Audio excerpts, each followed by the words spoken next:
Everyone wants a little more quality time to enjoy the benefits of technology. So what trends will change our lifestyle in the future? And joining me now, back again, Wired Magazine's Nick Thompson and trend spotter Jeremy Gucce of TrendHunter.com. Nick, so many advancements, I think, in the last decades. When you look at how we communicate in particular, and you think what can happen next, given how much we do online. But you have some ideas. You think there are many advancements we're going to see very soon. Well, technological advances, I think one thing that's going to be fascinating, we're going to see fairly soon, is that our cell phones are going to bring us what's called augmented reality. And that is, we're starting to see that, but you'll take your cell phone. It'll be much more powerful. You pay your bills with your cell phone. You'll get into the metro with your cell phone. Yeah. But you'll also be able to say, okay, I'm walking on 58th and 8th Avenue, and you'll sort of flash it, and it'll tell you the history of the area. Or you'll look at the fruit stand, and you'll get some information about where that orange came from, and things like that. And suddenly you'll have windows into, massive amounts of information that you didn't have before. That is instant and at your fingertips. That is instant and that it's in your cell phone, which will be more powerful than your computer. And what about, expand on that a little bit in terms of how we get our information. I just bought my husband a Kindle. But are they actually going to take off? Because they haven't quite yet reached that sort of pinnacle point, have they? And what are some other examples?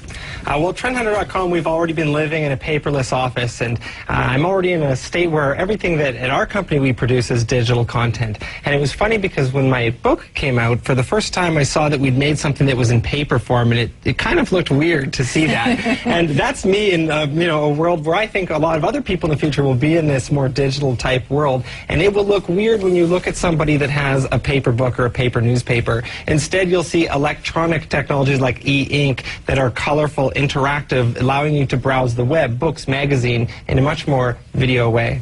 What is the next big thing, the next iPod that's going to take everybody by storm that we're going to see in the years ahead? We're going to see a tablet. We might see it in the next year. It won't take off. All these gadgets take a whole bunch of time, but there's going to be a tablet. It may well be made by Apple, and it'll be sort of halfway between your computer and your iPod, and that will be the way you read magazines. It will be a way that the problem with the Kindle right now is that you can't, there aren't graphics. It's all black and white. It's all e-ink. So the idea of a tablet would be like a Kindle-like experience where you can have immersive graphics, where you can have internet access, where you can interact with it. So maybe it'll be Apple, maybe it'll be Amazon, but that's going to come out next year, and in 5 years it's going to be huge. You've been looking at a lot of stuff involving robotics, too, in terms of how that's going to change. Yeah, it's funny that our view of robots tends to be impacted by pop culture, but increasingly in the future, you're going to see a lot more examples of robots in places where you'd expect human interaction. On Trend Hunter, we've actually seen more than 1,000 examples of things like robot chefs, robot bartenders, robot nurses, robot hairstylists, and there's even a robot that can perform a biopsy surgery. So it's not just these places where you'll have an interaction, but actually places where robots could save lives. That scares me a little bit, though. I don't know. That's taking it one. Because you also said, Jeremy, you were tracking some items that will actually be able to sense our emotions.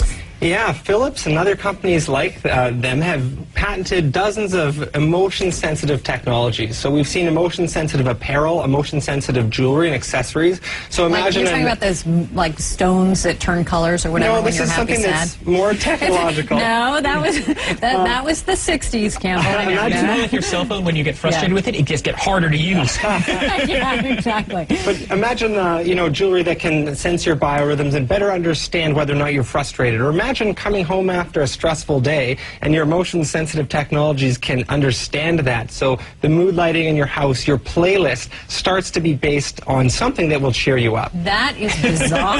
Yeah, although I like that. I do like that. A step further, there's actually simple video games that can read your thoughts and thought-controlled wheelchairs. So maybe that house will even start to predict what you want for dinner. I mean, and this gets into one of the craziest things that might happen is that, the brain is a series of electrical signals, and you can already sort of create chips and implant them in mice that will give them sort of memories and ability to recognize things. And you could conceivably have, you couldn't have an implantable memory that I remember being with you last Tuesday, but you could implant memories of space or texture or things like that. And that's something that people are going to try to do, and it may work, it may not, but...